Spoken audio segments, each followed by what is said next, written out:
entra também a figura da folclorista e hoje uma apresentadora de um programa muito famoso, regionalista, que é a Inesita Barroso. Pois é. Então isso também é interessante, que Elvira morava no bairro das Perdizes, na rua São Bartolomeu. Vamos dizer que a casa era o número 61. E o número 71, que era ao lado, morava a Inesita Barroso. Então as duas casas eram quase que gêmeas, né? E daí ela ficou muito amiga, porque eu ia lá namorar no sábado, domingo, quando podia ter uma folguinha dos meus estudos, e eu ia lá, e daí nós fazíamos até reuniões lá. A Inesita era casada com um rapaz chamado Maurício Barroso, mas ela se separou dele. Mas tem uma filha que também.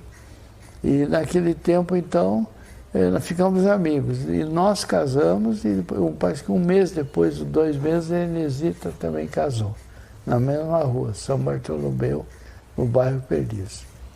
Daí a nossa amizade com a Inesita, e ela sempre fala isso, que a primeira canção que ela cantou no rádio, ela dedicou para a minha amiga Elvira Bandeira de Melo. Muito bem. Então, dessa união nasceram os filhos. Gostaria que o senhor falasse da família. Sei. Eu peço licença, Ana, para não falar disso, porque você sabe que eu perdi 2 filhos, né? Perdi 2 filhos adultos. Isso para mim é o Eduardo e o Fernando. 2 jovens muito futurosos que morreram em torno dos 50 e poucos anos. Isso para um pai, que normalmente são os filhos que enterram os pais. E nesse caso, Deus nos mandou enterrar 2 filhos nossos, que são o Fernando e o Eduardo, que foram industriais aqui em Botucatu. Eles que são, o Fernando é o responsável pela Caio Vira Botucatu. Porque ele era casado com uma filha do Luiz Leite Bandeira, do Luiz Massa, que é o pai do Filipinho, né? E o Fernando é que incentivou a família a trazer a Caio para Botucatu. E eu, pessoalmente, fui a pessoa que comprou o terreno daqueles Martim. Aqui em Botucatu tinha uma fábrica de cerveja e bolacha, né? Dos Martins. E eles eram donos daquele terreno lá onde está Caio hoje. O antigo lá, aquele prédio antigo. E eu até fui lá um dia. E o Fernando incentivou muito o sogro dele, que é o Luiz Massa, e o avô, que era o seu Zé Massa, a virem para Botucatu. Porque eles tinham a fábrica dele na Penha, em São Paulo, e cada ano que tinha uma chuvarada, inundava lá a fábrica. E eles queriam sair de lá. E eles então estavam querendo ir para Barretos. Barretos não, Taubaté, que eles tinham um terreno próximo de Taubaté. Mas daí o seu Zé Massa veio aqui, eu tive uma longa conversa com ele, levei ele, eu guiava, levei mostrar Botucatu, falei, olha, isso aqui é um futuro formidável, tudo, aqui tem uns terrenos e tal. Eu acabei comprando o terreno dos Martim, que tinham aquela fábrica de... Eles fabricavam também conhaque, guaraná, as coisas, né? E comprei o terreno. E depois falei, olha, agora o terreno está comprado, vocês têm que ir para Botucatu.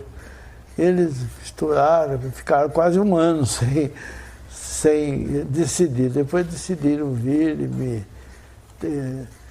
retornaram o dinheiro que eu tinha pago pelo terreno. E eles ficaram lá na região onde estão hoje. Compraram mais outros terrenos.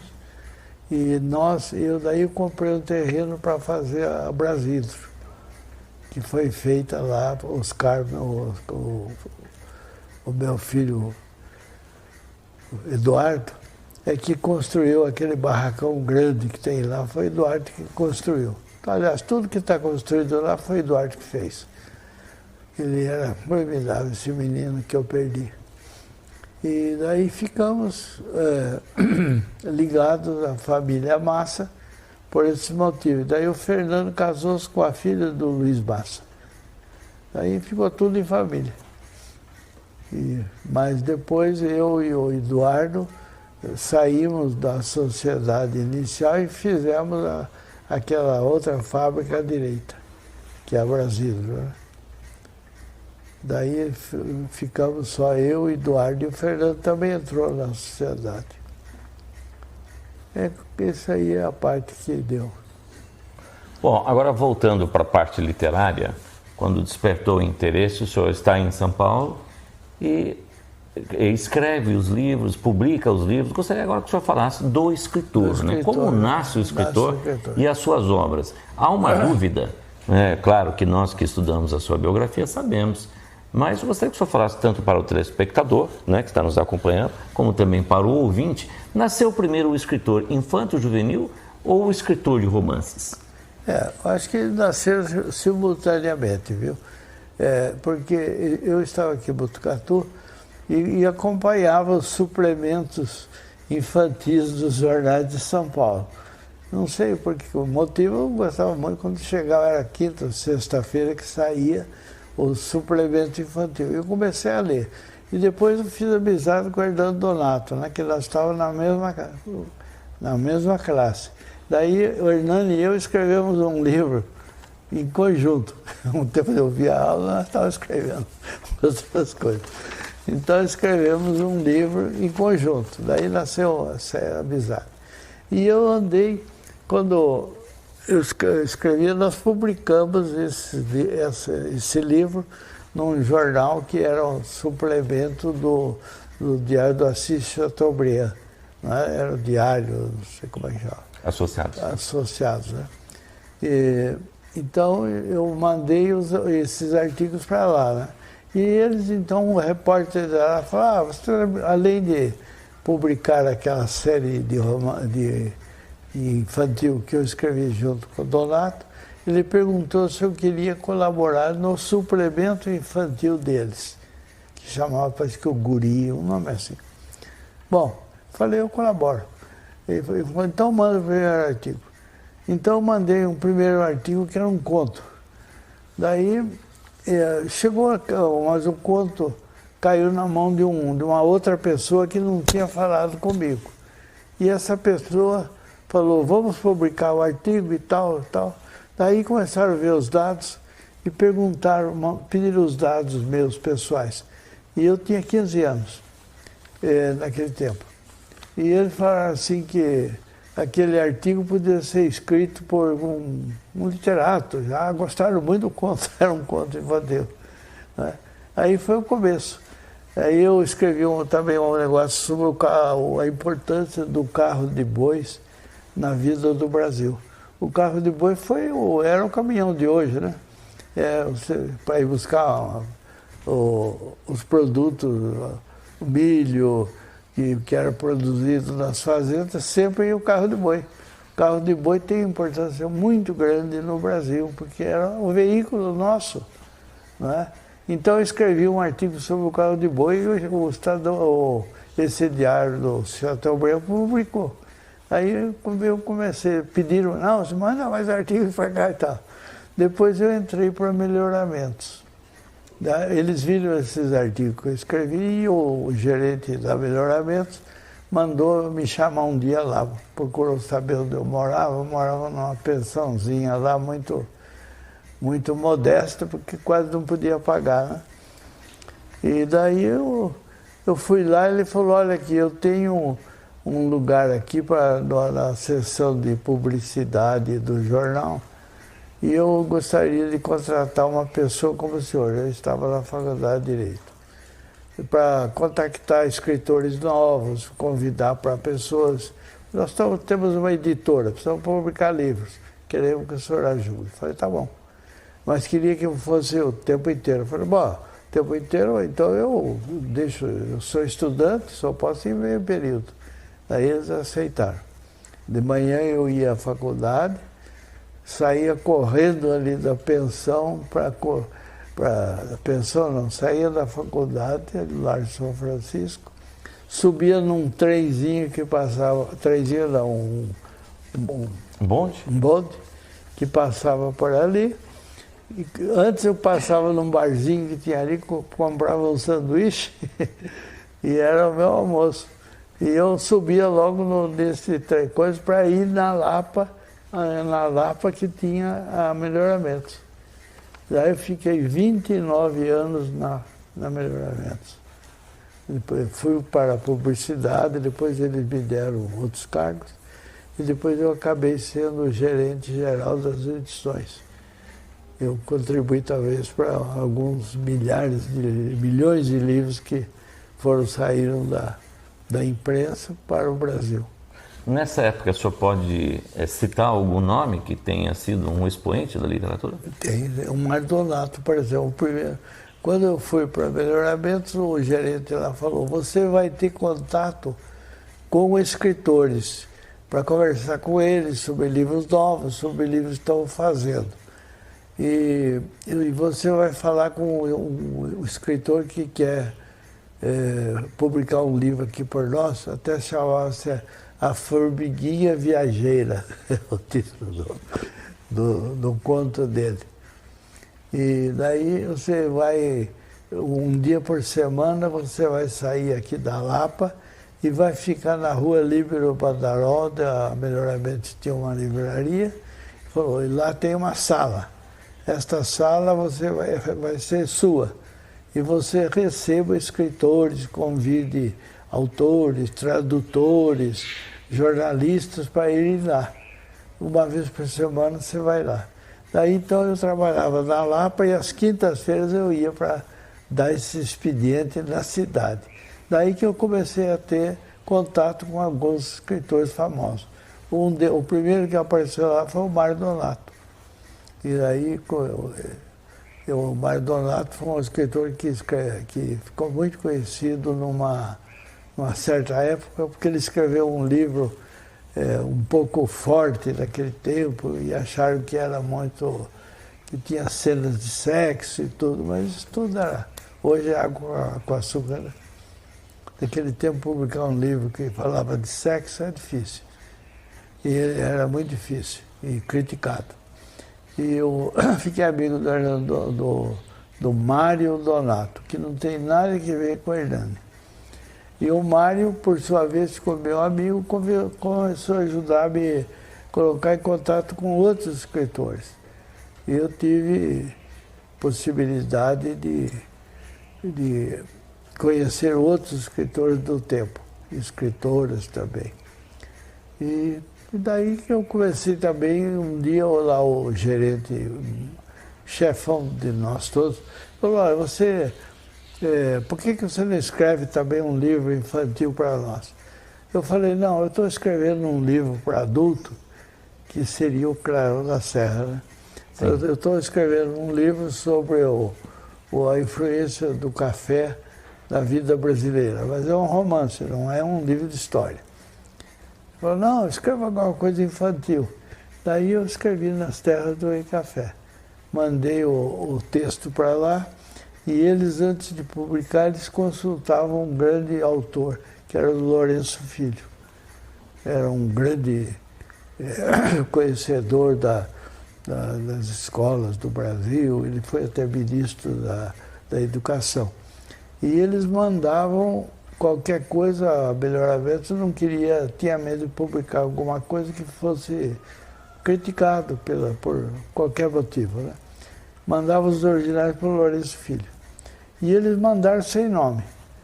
O Lourenço Filho leu Nas Terras do Café e respondeu para eles, é um livro de um escritor que vai ter muito futuro.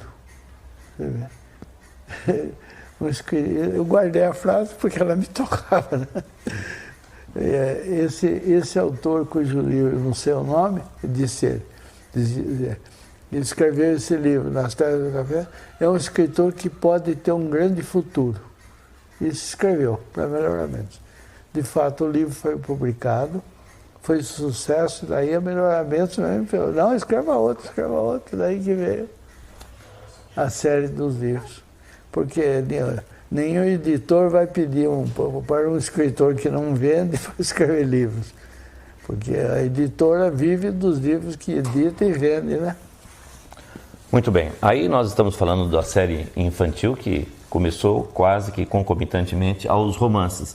Exato. E o Clarão da Serra, que o senhor estava preparando, veio logo depois ou ainda outros títulos vieram antes dele? Antes de publicar Nas Terras do Rei Café, eu já estava fazendo rascunhos para o Clarão da Serra.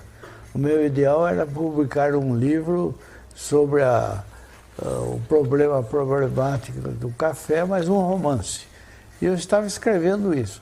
Mas a Melhoramentos não era especializada em livros para adultos, ela publicava só em livros infantis. Então eu não pude publicar naquela época, mas eu fui escrevendo o livro. Né? Fui escrevendo o livro. E daí publiquei todos os infantis primeiros, os 10 primeiros infantis.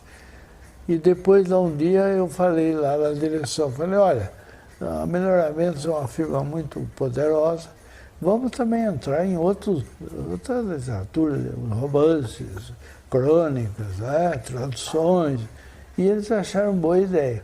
E aí eu meti o meu livro no meio também. Enquanto publiquei muitos livros dos outros, mas também lá um dia saiu o Clarão da Serra.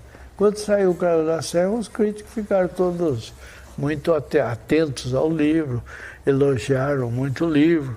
E a própria editora falou, não, você escreva mais alguma coisa para adulto também. Daí que me veio a ideia de fazer uma continuação do Clarão da Serra. Daí eu escrevi o Grotão do Café Amarelo, porque o café amarelo é típico de Botucatu, né? Naquele tempo todo mundo sabia que só em Botucatu que tinha o café amarelo.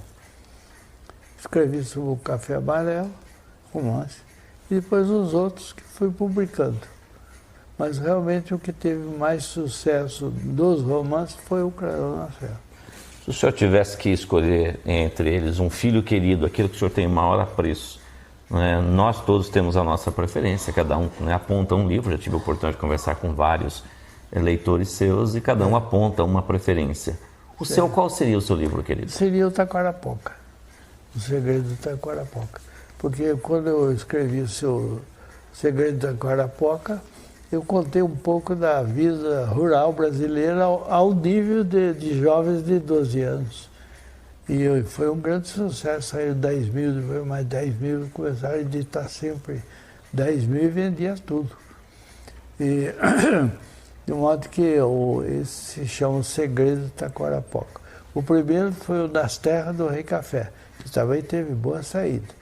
Mas quando saiu O Segredo do Taquarapoca, ele mais ou menos tomou o assunto de uma forma que agradava aos jovens, então foi muito editado. Hoje o Segredo do Taquarapoca tem 36 edições. São mais de 1 milhão de exemplares. O senhor é considerado uma referência, inclusive, em nível mundial, né?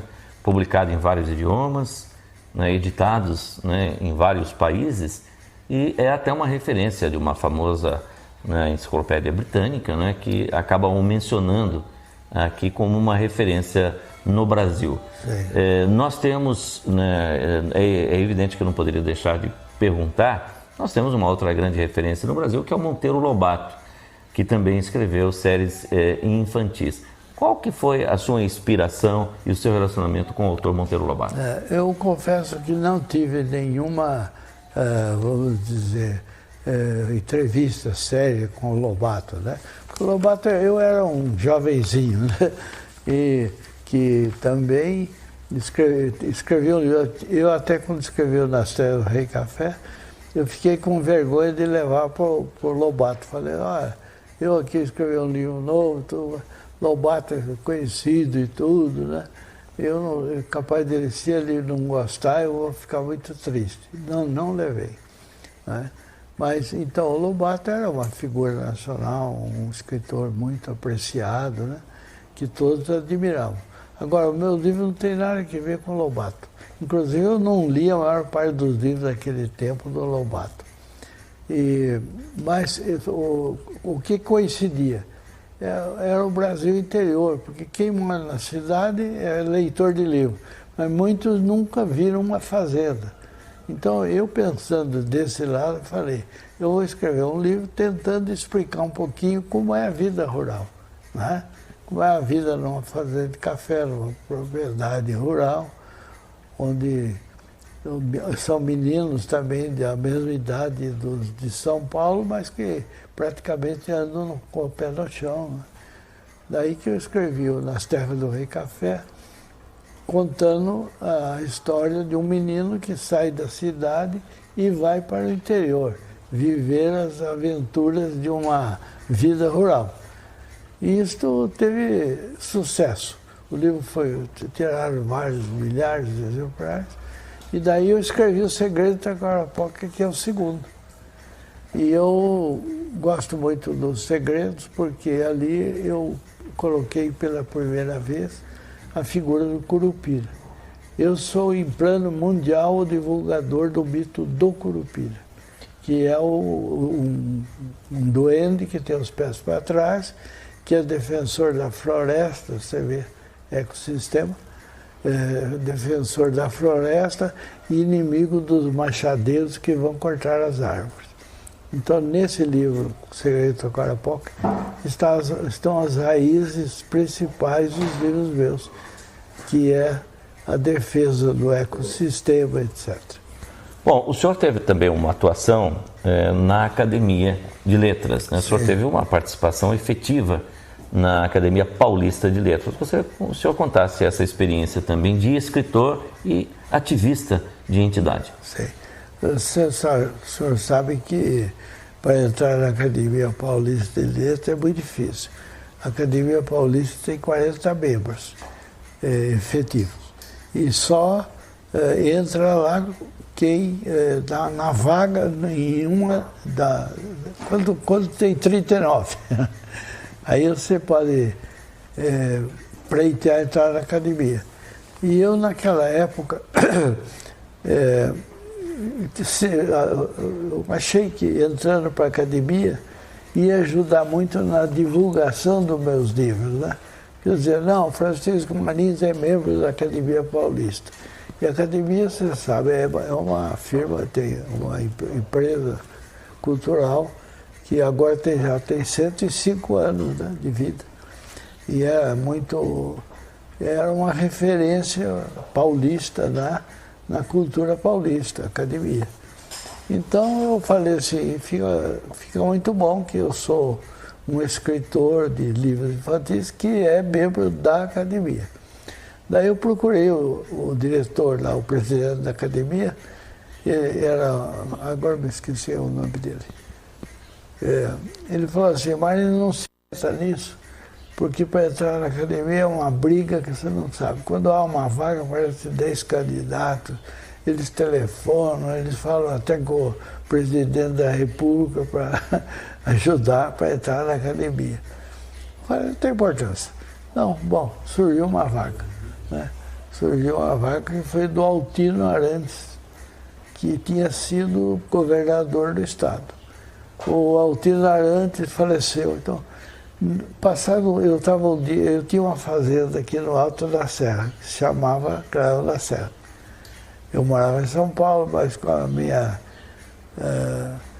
boas lembranças do interior, eu comprei uma fazendinha chamada Taquarapoca, eu pus o nome. Aí no Alto da Serra, era ali onde os Peduti tinha aquela fazenda e tudo, né? Então eu estava lá em casa, sossegado, um dia de chuva, eu vi um jipe chegando assim, o seu Mainardi Araújo, grande maior folclorista do Brasil. Ele falou, Marins, ele era amigo meu, tem alguma coisa, sobe aqui no jipe e vamos para São Paulo. Eu falei, mas o quê? Tem uma vaga na academia, morreu Altino Arantes, e eu e um grupo de amigos queremos pôr o seu nome. Porque tem um grupo de velhos lá de 90 anos que estão tomando conta. Agora sou eu de 90. Tem um grupo de velhos de 90 anos que só não fazem nada, a academia está muito parada, e eu quero pôr gente nova na academia. Eu falei, o senhor, mas ninguém me conhece. Não, vamos lá, sobe aí. Arrumei a roupa tudo lá na fazenda e fui com ele para São Paulo. Aí ele falou, chegando lá, apareceu lá o antigo, um dos presidentes, falou, olha, primeira coisa para a academia, você tem que visitar todos os acadêmicos, um por um, e dizer que você é candidato e pedir o voto. Só assim que você entra na academia. Você não entra lá, eu quero entrar, já entra. Aqui é muito difícil de entrar. E você vai concorrer com gente muito boa. E de fato tinha 5 candidatos muito bons. Daí eu fui lá na Melhoramentos e eu já era mais ou menos ali diretor da seção de edições. Mas eu falei lá com a chefia deles. Falei, olha, eu vou pedir uma licença de 15 dias para vocês e vocês me arranjam um automóvel. Eu quero visitar todos os acadêmicos. Melhor, pois não, arranjaram um automóvel, um motorista para mim. Eu peguei a lista dos acadêmicos e visitei todo mundo.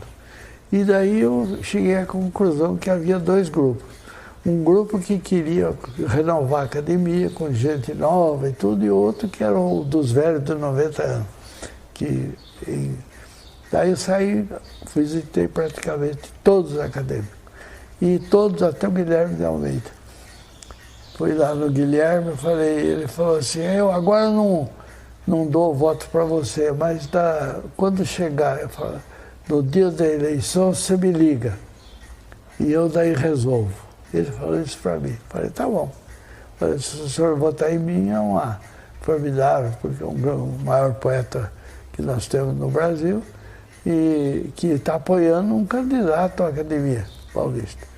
Bom, quando chegou o dia da eleição, ele até tinha se esquecido. Falei, doutor Guilherme, o senhor se lembra que eu estive aí, sou candidato, o senhor falou que era para telefonar. O voto é seu, o voto é seu. Falei, o voto é seu. Falei, tá bom, mandei buscar o voto.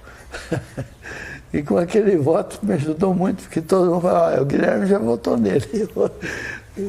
E em outros acadêmicos, o Alceu também ajudou muito. E eu entrei na vaga do Altino Arantes. Depois que eu entrei para a academia, eu fiquei lá um ano olhando e tudo, daí eu falei, eu vou mudar essa academia. Estava muito decadente, com os móveis tudo quebrados e tudo. Daí 2 anos depois, eu me candidatei a presidente. Eu falei, eu quero ser presidente da academia. Não. No primeiro ano que entrou, eles me convidaram para secretário-geral. Como secretário-geral, eu fiquei conhecendo a academia de ponta a ponta. Daí surgiu a vaga para o presidente, que faleceu. Daí eu falei, eu vou me candidatar a presidente. E o outro concorrente era aquele grande jurista que fez o Código Civil, ajudou a fazer o Código Civil. Agora eu fugi o nome. Ele morava em Brasília, eu fui lá a Brasília. Peguei o avião, fui a Brasília falar com ele. Ele falou, olha, ele tinha sofrido um acidente, não se movia. Falou, não, o meu voto é seu. Pode cegar, depois eu mando o voto. De fato, mandou. E com isso eu visitei todos os acadêmicos que podiam votar em mim. E daí no dia da eleição eu tive 26 votos e o meu concorrente teve só 14. Esse no primeiro mandato. Esse primeiro mandato. E o senhor ocupou um segundo mandato. Daí eu fiquei na academia, eu fiz pandemônio lá. Tinha tapete rasgado, mobília suja, tudo. Eu meti a dona Elvira, muito sabida, né? Falei, Elvira, vamos para lá.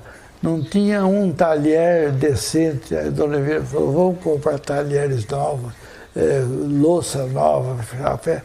Os guardanapos lá eram de papel. Falou, não, numa academia precisa ter guardanapo de primeira qualidade. Compramos tudo e eu fiquei o primeiro ano. E como a minha gestão agradou, quando venceu o período, eles propuseram que eu continuasse. Naquele tempo eu estava querendo mudar para Botucatu. Falei, mas eu vou morar em Botucatu, não tem importância. Você, quinta-feira, estando aqui, resolve para nós. Daí eu me mudei para Botucatu, aluguei uma casa aqui, onde eu morei algum tempo, e daí eu ia toda quinta-feira, eu ia para São Paulo para reunião, como se fosse um membro efetivo, né? E naquele tempo ainda não tinha Castelo Branco, né? Estavam fazendo a Castelo Branco, tinha que ir por Jundiaí, era uma viagem longa. E eu realmente, todas as quinta-feiras eu ia para lá. E aí fiquei presidente, e quando terminou, eles votaram mais uma vez em mim. Não votaram terceira porque o regulamento não permite. Só permite uma vez ser repetido. Foi isso que aconteceu.